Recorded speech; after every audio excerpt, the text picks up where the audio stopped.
Sachez que pour moi, c'est un exercice périlleux, car c'est la première fois que je suis assise ici à m'adresser à toute une assemblée. Vous voyez, les esprits, ils sont coquins, parce que des fois, ils viennent, ils vous susurrent un petit truc à l'oreille, puis vous dites oui, non, mais non. Et puis, ça vient, ça ressonne à votre porte jusqu'au moment où on vous dit non, mais il faut y aller. Pas parce que vous avez envie, mais parce qu'il y a comme un monde qui veut apparaître. Et là, on se dit, mais qu'est-ce que je fais? Est-ce que je freine ou est-ce que j'obéis? Et en fin de compte, c'est le service. On est là, on est tous des instruments. Alors, je peux vous dire que ça fait quelques jours que je dors pas très très bien. Mais bon, écoutez, c'est le prix de la préparation. Je comprends peut-être notre frère Loïc ou Goulouen quand on se retrouve dans la situation. Je vous passe évidemment les détails. Il faut savoir que, bon, voilà, là, ça fait 3 semaines que la célébration est passée. On a eu une vingtaine de nouveaux qui sont rentrés dans la ronde des archanges et ça, vraiment, c'est pas rien.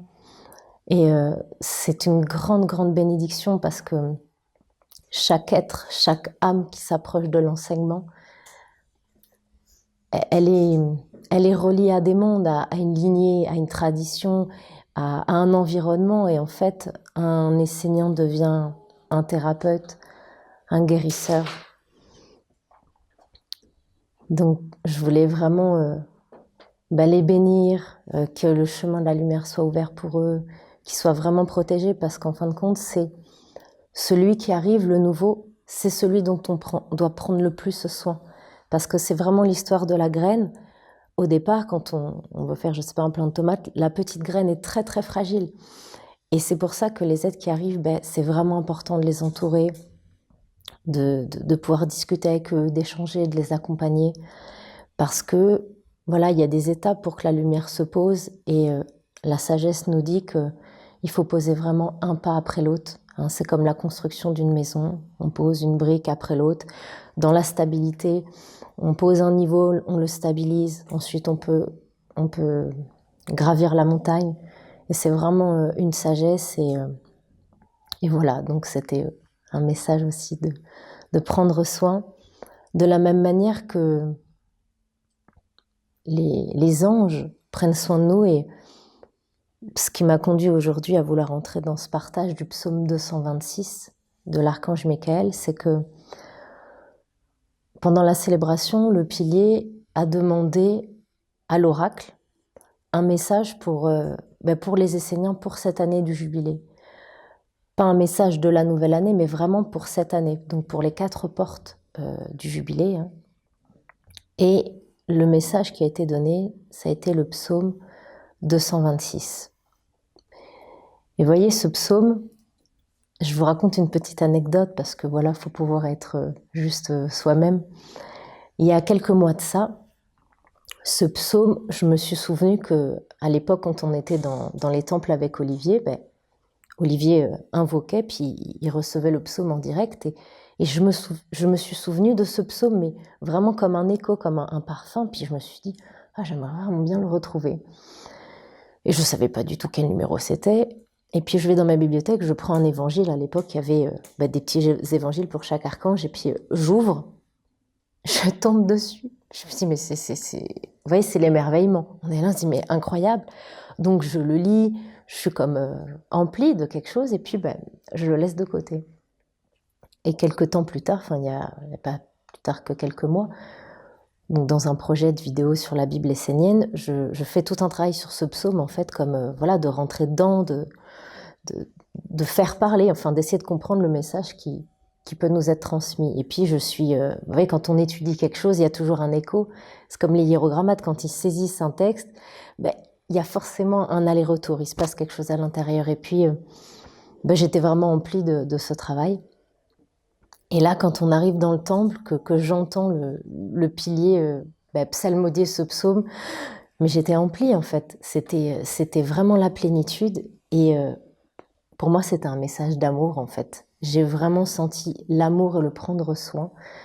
De la maman aussi, parce que le père et la mère sont un. Donc voilà, c'est le père Michael, mais c'est aussi la maman. Et je ne sais pas si vous l'avez étudié ou lu, mais il vient vraiment ce message comme pour nous prévenir, nous donner des indications, nous donner une vigilance. Et j'avais vraiment cette image, vous voyez que l'archange, en fin de compte, lui, il est vraiment dans des hauteurs. Et de son point de vue, je l'imaginais voilà, un peu comme le sommet d'une montagne, il nous voit et il voit ce qui se trame derrière nous dans l'invisible.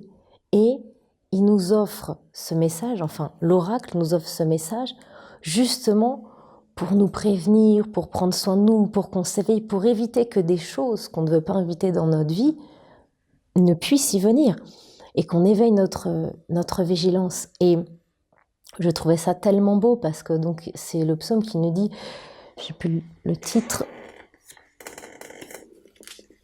Hop. Savoir où sont ses vrais amis pour ne pas avoir d'ennemis. Et donc il nous parle des vrais amis et c'est très intéressant parce que vous voyez dans la notion d'amitié, on sait que le véritable ami dans votre vie, des fois c'est lui qui va vous dire ce que vous n'avez pas envie d'entendre. Mais si c'est ton ami, au fond tu sais que ce qu'il t'a dit c'était vrai, mais en ça il a fait son rôle d'ami parce qu'il ne va pas tout le temps te dire ce que tu as envie d'entendre. Et l'amour c'est ça, on ne peut pas être toujours caressé dans le sens du poil comme on dirait. Et moi j'ai été énormément touchée par ce psaume et j'ai vu qu'il nous le donnait pour nous tous en fait et qu'on ne pouvait pas comme passer à côté. La question c'était de se dire comment on l'accueille ce psaume. Et il nous le dit en fait juste dans le début. Avoir des amis est d'une importance capitale. Donc je ne parle pas uniquement d'avoir des amis dans le monde visible, mais d'avoir également des alliances dans les mondes subtils, magiques et divins. Je vous l'ai déjà enseigné, mais je pense que vous n'avez pas compris mes paroles. Recevoir l'enseignement est un acte vénérable, mais ce n'est pas suffisant. Vous devez vraiment l'accueillir, créer un espace pour lui, une demeure où il pourra vivre jusqu'à ce qu'il soit vivant, conscient et agissant dans votre vie. Et donc je me suis interrogée sur cette question de l'accueil. Qu'est-ce que c'est accueillir ? Par exemple, quand on invite quelqu'un à manger, on va mettre la table, on va faire un espace pour que les invités puissent s'installer, puissent être confortablement accueillis, qu'ils soient pris en considération. Et on reçoit beaucoup de psaumes. Donc accueillir quelque part, c'est faire un peu de ménage à l'intérieur de soi, pousser 2-3 concepts limitants et permettre à l'être du psaume de venir nous parler. En fait, mais l'accueillir, c'est sans avoir une idée préconçue de ce qu'il veut nous dire. En fait, quand on accueille quelqu'un, on l'accueille, mais avec ce qu'il est. Et là, il nous dit, voilà, c'est bien, on reçoit l'enseignement, mais qu'est-ce que nous, on en fait ? Et quelque part, c'est cette parole qui m'a dit, mais ce psaume-là qu'on a reçu, 226, on ne peut pas attendre 5 semaines avant de se pencher dessus. Mais pourquoi je vous dis ça ? Parce que là, on est dans la période de Michael. Et la période de Michael, elle est fondamentale parce que c'est là où tout se trame dans le cachet. Et si on ne regarde pas là, ce psaume nous est donné là à Michael, il ne nous est pas donné à Gabriel ou à Raphaël. Si on ne regarde pas ce qui se met dans le cachet, en fait, ça va faire tout son chemin. Donc en ça, l'oracle, il veut vraiment nous prendre soin de nous, en fait. Nous dire, voilà, on va passer dans un jubilé, regardez ce qu'il y a tout autour de vous. Et alors, dans le début du psaume, il nous parle que, voilà, il ne faut pas avoir que des amis dans le monde visible, mais aussi des alliances dans les mondes subtils. Et alors moi, quand j'ai lu ça, j'ai vraiment pensé à cette cérémonie des porteurs de psaumes.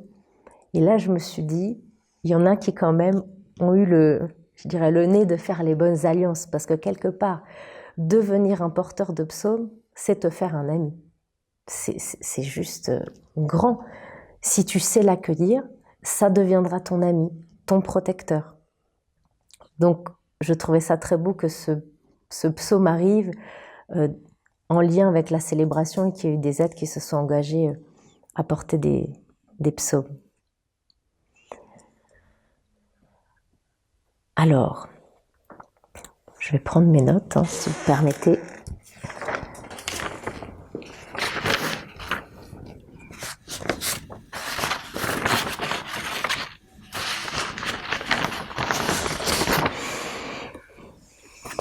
Donc, dans l'idée d'accueillir un psaume, ben, ça peut être effectivement de le lire, de le méditer, mais simplement de s'en imprégner, ça peut être, vous voyez, juste une parole du psaume qui vous parle et vous la vivifiez. Dans votre pensée, elle vous accompagne. Et je me suis intéressée sur le mot vivifier. Et comme je parle une langue latine, je l'ai traduit, ça donnait vivificar. Et dans la langue latine, ça voudrait dire littéralement rester avec la vie. Et j'ai trouvé ça très beau, ça veut dire que vivifier un psaume, ben, c'est rester avec sa vie, en fait, être dans la permanence de sa lumière. Et en fin de compte, quand vous lisez le psaume, ben, votre parole, c'est une substance de vie. Et lui, il est là derrière comme une petite graine, hein, un être lumineux, et vous le faites grandir, en fin de compte. Et plus vous lui donnez une substance de vie, plus il va être vivant dans les éthers de la nation ancienne, mais plus il va vous parler. Je ne sais pas si vous avez déjà fait cette expérience, vous avez lu plusieurs fois un psaume, puis à un moment donné, il y a une situation qui se présente, et là, le psaume revient vous voir et vous réaligne.